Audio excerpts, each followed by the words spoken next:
got so much motherfucking design on right now. Break it down, bring it back, make it clap. I got 3 old thoughts, new.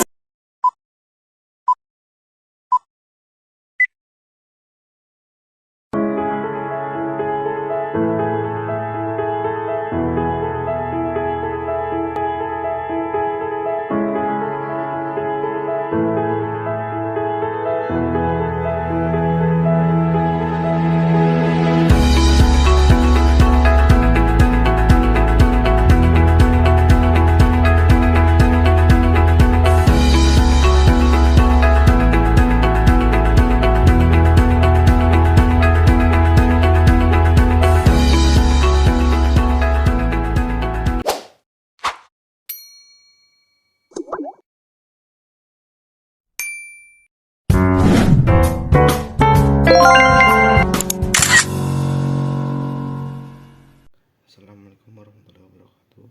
Perkenalkan, nama saya Gendera Handoko dengan NIM 23218197 dari kelas PGD 2E. Saya akan membacakan tentang perkembangan peserta didik. Perkembangan peserta didik merupakan bagian dan pengajian dan penerapan psikologi individu, merupakan pola gerak secara dinamis dimulai dari pengetahuan atau konsepsi dan terus berlanjut sepanjang siklus perkembangan. Ada 2 proses yaitu bertentangan, yaitu evolusi dan involusi.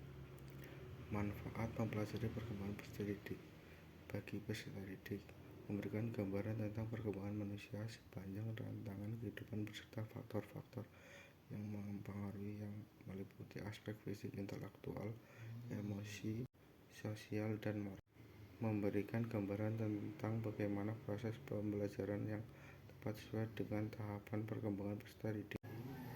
Bagi peserta didik memiliki pengetahuan konsep perkembangan peserta didik sebagai individu maupun makhluk sosial dalam menjalani tahapan perkembangan dari penatalan hingga lanjut usia, mampu menerapkan pengetahuan yang dimiliki dalam proses pembelajaran sesuai dengan tahapan perkembangan.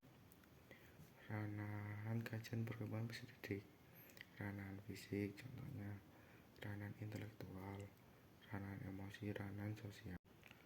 Strategi guru dalam anak.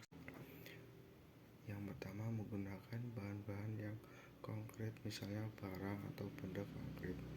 Yang kedua, gunakan alat visual, misalnya HP atau transparan. Yang ketiga, gunakan contoh-contoh yang sudah akrab dengan anak dari hal yang bersifat sederhana yang kompleks. Yang keempat, menjamin penyajian yang singkat dan terorganisasi dengan baik. Yang kelima, berilah latihan nyata dalam menganalisis masalah atau kegiatan. Perkembangan sosial peserta didik sebagai sekolah dasar. Perkembangan emosional tidak dapat dipisahkan dengan perkembangan sosial. Yang kedua, orang di sekitar yang banyak mengaruhi perilaku sosialnya. Yang ketiga, dunia sosial media anak menjadi semakin kompleks. Yang keempat, interaksi dengan keluarga, teman, sekolah, dan guru memiliki peran penting.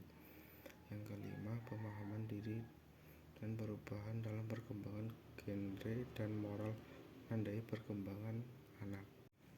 Perkembangan moral peserta didik sekolah dasar: sudah memahami aturan, norma, atau etika yang berlaku di masyarakat.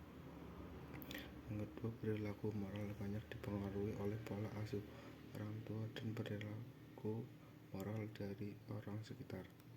Perkembangan emosional sekolah dasar: emosi memainkan peran yang penting dalam kehidupan anak. Pergaulan yang semakin luas membuat anak belajar bahwa emosi kurang baik tidak diterima oleh temannya. Anak belajar mengendalikan emosi yang kurang dapat diterima orang lain.